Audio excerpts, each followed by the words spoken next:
Hi everybody, this is George. I apologize for all the issues we've been having with the recording from the live session. So I decided to make this screencast and kind of go over our project and a few other things about our class. So I hope this works. At least works better than the than the recording did. So we just wanted to welcome everybody to class. In our project, we're actually going to be going through the rapid prototyping model. That's what we're going to be using as we move along. So if you haven't been involved with the rapid prototyping before, when we're done with this, you can say that you have. And we're going to walk through the process. So our first step, just like what we're doing now, is we're starting to define learners, write objectives, things like that. That's definitely the first part of the process. Here you see that one of the main differences is you see here how our needs assessment, analyze content, set objective, and then we're going to be constructing our prototype. So you notice it's not linear. It's not even close to linear. So we may be moving back and forth into different parts and pieces as you're creating this, and that's okay. That's part of the process. It's a very quick process. Um, and it can be very effective because just because it's quick doesn't mean that it's going to be a poor end product. We're still going to come up with a nice product at the end. So just know that we're going through this process as we go through our 8 weeks. So just enjoy that, kind of get immersed into it. And when we're done, you can say that you've built something using rapid prototyping. So that's a big plus because this is a very hands-on class where we're going to learn by doing. So that's one of my favorite ways to go. So we're going to build this. I already see a lot of great conversations in the discussion area, the introductions. Everybody's getting to know each other. We've gotten good um, first statements, first responses in both of our discussion forums. So I appreciate that. And especially in the second forum, that's where we're going to get all that experiential learning and we're going to get that peer feedback. And remember, when we're doing the peer feedback, we want to state um, not only the good, but some things that you may have a different perspective on. But just remember, just like we all just love being told what to do, right? So as we're giving feedback, remember to be focused on the goal. So a lot of times the questions we ask are more important than the knowledge that we have. So with our feedback, we can use questions and things like that to help people get towards the right goal, towards the right objectives, make some changes. And as long as we're focused on that end goal, we're going to be in good shape towards the end of our class when we're coming up with the final project. So, one of the biggest questions that's been asked of me is how do I decide what to do? And here's some quick questions. We were just talking about the questions you ask are more important than the knowledge you have. So, if you're not certain what you want to do yet, that's okay. Run through this set of questions and kind of see what you come up with. So, do you have a particular passion or interest? So, we're going to be doing this for 8 weeks. So, make sure it's something that you find some sort of joy, some sort of passion or interest in. Otherwise, it's going to be a long 8 weeks. And if you find something that you find a joy, passion, or interest, and it's going to be a very fast 8 weeks, and it's going to be very um, uh, fruitful. So, is it applicable in a real world situation? So, if you have something you need to work on for work, please bring it in. It's absolutely acceptable to do that. But what may happen is a lot of times what we do at work is much larger than the scope within our 8 weeks. So we just take a piece of it and you can build a piece of whatever you're making. Now, if what you're making does fit within this 8 week time frame, great, let's build it. But if it doesn't, we can still take a piece and we can build a piece of it here. And then you could take all the lessons that you gained from the past 8 weeks and apply them to the rest. Uh, does it target higher learning skills? Take a look at Bloom. Is it something that people need to apply, analyze, create, and also look at the Horton objectives because we're going to be writing objectives as well. Does it fit e-learning? Just about everything does. There are certain things that don't really fit e-learning. So just ask yourself, is the content that I'm looking at, does that fit e-learning? Is it a good fit? Sometimes it is. Vast majority of times it is. Sometimes it's not though. Ask yourself what interactions are required. One thing that's nice about e-learning is there's a lot of back and forth that we can create right in. We can create engagement within the class. What required skills can be practiced via simulations? Is there going to be any simulations?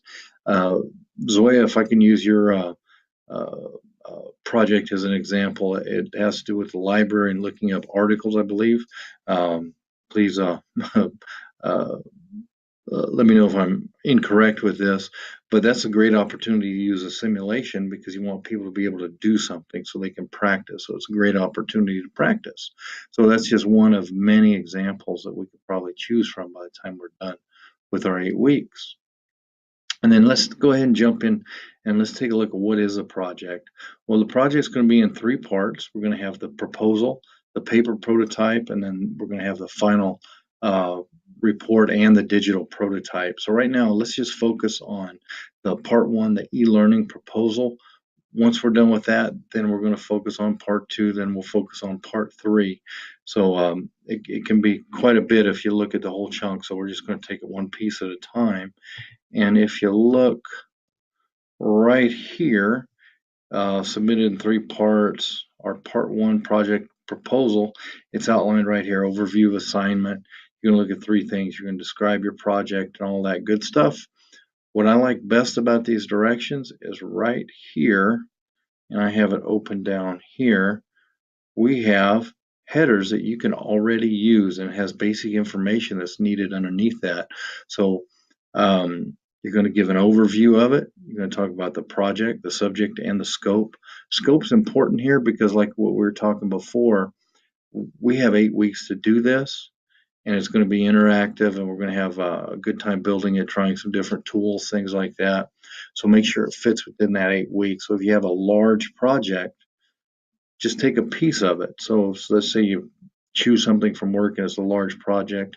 Let's just grab a little piece where we can get 3 to 5 objectives from and build that out. And then you can take the rest and apply everything you know from the 8 weeks to that. Here's the questions about the subject again. That's where I got them from. I didn't just pull them out from thin air, which I tend to do it sometimes. No, I'm just kidding. Talks about the scope of our subject. Is it complex enough, feasible to have completion during the course? So I've planned multiple lessons. Will it be able to fit 5 learning objectives? 3 to 5 is what we want to shoot for. So just kind of keep that in mind as you're looking at the scope. And here underneath, you're going to identify our target learners. What's kind of great about that is if we know our target learners, then we can design the course for them. So that makes it more interactive or more engaging for our learners. Because remember, think about it in terms of building a relationship, because the learner is going to build a relationship with the content, and they're going to build a relationship with a medium as well. So if it's hard to navigate or doesn't fit my needs as a learner, it's going to be tough, and it's not going to be as meaningful to that person. So just kind of keep that in mind. And if you can't target that, if the learners is a wide variety of people, then guess what? We're going to make some assumptions about it, and we're going to move forward with it. So if you're designing for a company, like when I worked for Lockheed Martin Skunk Works, it was manufacturing personnel was our primary target. So we can make certain assumptions about the manufacturing folks who are going to be taking the training, or if it was meant for leadership, then we can make assumptions about leadership because we were engaged with that culture, so we knew what was going on and what worked best. So that's very important that you do identify the learners and their wants and needs. Here where it says describe intended instruction and assessment plan, as we go through this, assessment is so important, especially in e-learning. You can have formative and summative assessment, and in our project we're going to have both. But what I like about e-learning is that you can automatically branch people to different areas, so it's very individual. You can have real quick individualistic learning, so individual learning for different objectives, because people are going to meet them differently. So if I take a formative assessment of some type, doesn't have to be a written exam, can be just about anything, and I do well, do poorly, do okay, I can go to a certain branch that's going to help me along the way even more, or scoop me past this section that I already know about. So the assessment plan is very important because that's really a part of the whole process. So you see how we're kind of not going in that linear fashion already. We're kind of thinking of multiple things at one time. So we're multitasking within our rapid prototyping. And then our environment, what types of technologies are you thinking about? And that brings me to kind of like week two.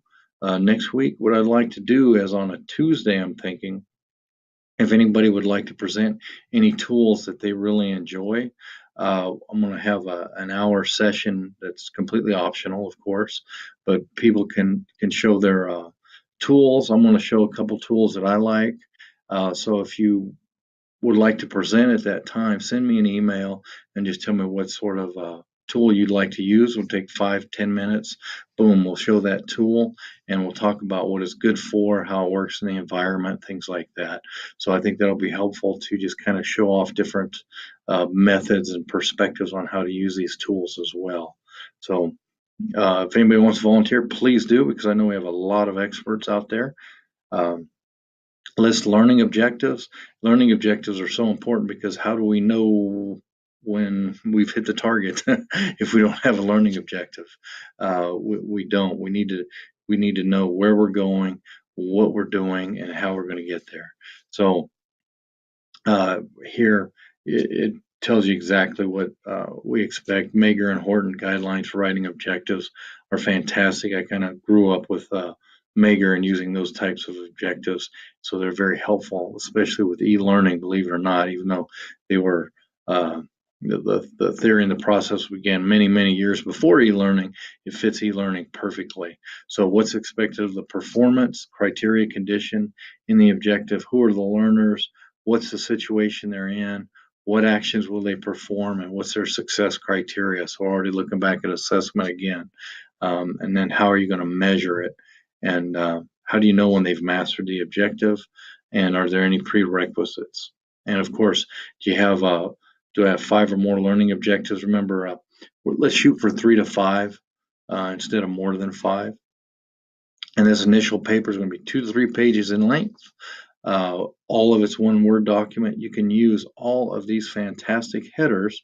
Now, we're going to make it APA compliant, so we're going to take the numbers out and take the underlining out and things like that. So let's just make it APA compliant, use these headers and move forward, because one thing I know at the end of your time here with Purdue and when you're getting ready to graduate, you have to submit a project, and they're really looking at APA standards for writing.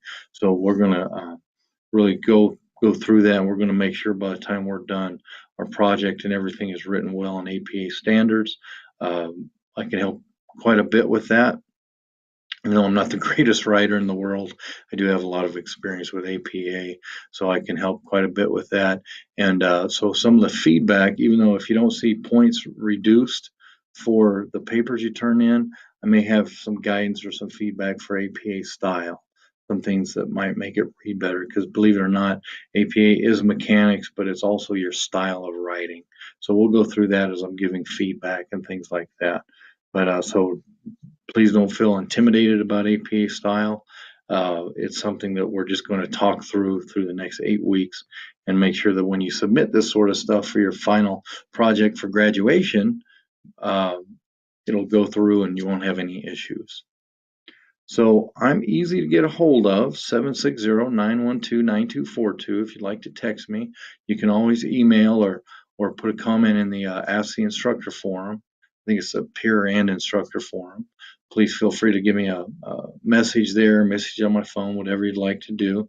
And if you'd like to volunteer to show a tool next week, please let me know. You can volunteer via email, post in that discussion forum, or send me a text. If you do send me a text, I don't see names, I just see telephone numbers. So just say this is, and I'd like to show off Captivate or whatever system that you like to use. So I hope this helped, and it will record. And have a great week, and I look forward to our discussions.